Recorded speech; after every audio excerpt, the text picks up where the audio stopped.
Pascal's wager is simple, straightforward, and unfailingly logical. It, coming from a position of complete neutrality, makes a simple claim. Belief in God is the only rational thing for a person to do, and it is absolutely right.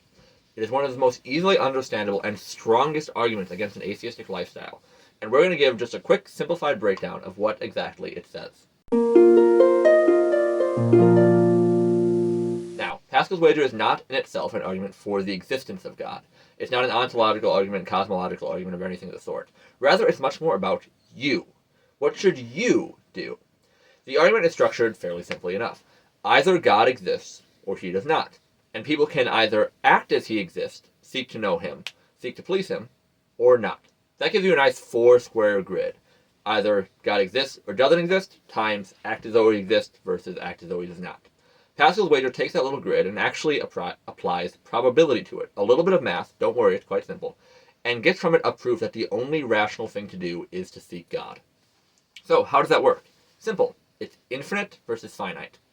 On your end of the bargain, how you live your life in an earthly way, unconcerned about God or seeking God, you can only ever spend or give up or wager, in the sense of the wager, a finite amount. However many years you are alive, however much effort you put in. Even if seeking God is your only commitment from your first thought until you die at 120, and even also assuming that seeking God is some unpleasant thing compared to sex, drugs, and rock and roll, like you assume that that's only a great lifestyle, you have given up, at worst, only a numberable amount of time. In the best case scenario for the atheist, you wasted 100 and some years. But what's the worst case scenario for the atheist? This is where the finite meets the infinite, because the cost of Pascal's wager is here on Earth, but the reward or the penalty is endless, heaven or hell, and no amount of earthly benefit or earthly pain can compare to infinite years. This is the core of the argument.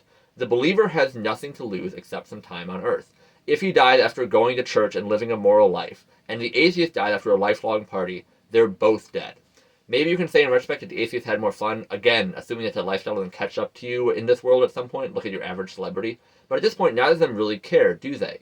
If the atheist is right, and God doesn't exist, then you end up in about the same place, whether or not you believed in God. Dead. But what if the believer is right? If the believer is right, there literally could not be a bigger difference between an eternity in heaven and an eternity in hell. By year 3,400,500,012 in heaven, honestly, probably by year 2, you're probably not feeling that torn up over getting up early for morning Bible study instead of trying crack. By year 2, probably by minute 2 in hell, the atheist is profoundly regretting every choice he made that gave him a few years of carousing and gave him an eternity of pain in the bargain. That's not a good deal. And this isn't meant to be glib. This is not some neener, we win sort of situation. This is a please realize what you're doing and where it leads to. There is nothing on earth that is worth hell. If there is even a possibility that God exists, then it is literally infinitely worth it to seek him with all the days of your life. That is Pascal's wager. The infinite cannot be constrained by the finite. A 1% chance of infinite rewards is better than a 99% chance of a little bit of fun in this life and a 1% chance of infinite pain. Anything times infinity is infinity. It's math to prove that you should be seeking God. Now, this doesn't necessarily bring you to Christianity directly, but it does bring you to the mindset that there is nothing more important than seeking to find out who God is. It is not just a choice you can make. This person is spiritual, this person is not. It is, mathematically, the only rational choice to make. It's not saying like, oh, it's good for you that you're seeking God, I guess you have a reason for it. It says, again, mathematically, that that's the only thing to rationally do. There is nothing at all rational about seeking to please yourself in a temporary way that carries the risk of torment in a permanent way. The wonderful thing at the end of all this, though, is that heaven is not what Pascal wager would justify. That it's not a lifetime accomplishment prize. It's not a high score. It's not a buy your way in club. At the end of all of it, it's a gift. Because Pascal's wager, again, it would justify working every day of your life to get into heaven. Pascal's wager said that with eternal consequences in mind, that even doing that much would be the only rational choice. But work isn't the requirement. Ephesians 2:8 says, "It is by grace that you have been saved through faith, and not of yourselves. It is the gift of God, not as a result of works, so that no one may boast.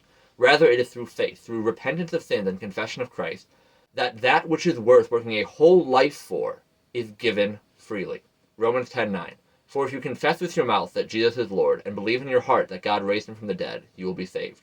If Pascal's wager can justify a lifetime of labor, it certainly should be enough to justify the simple humbling of your heart and calling to God in faith. You would work at a job for 40 years to get a retirement plan. Isn't it worth spending just a weekend with a Bible and an open heart to seek a retirement plan that covers eternity? Try it. Start with the Gospel of John. Read with an open mind and an open heart. Seek God in faith. I make a bet that you won't regret it.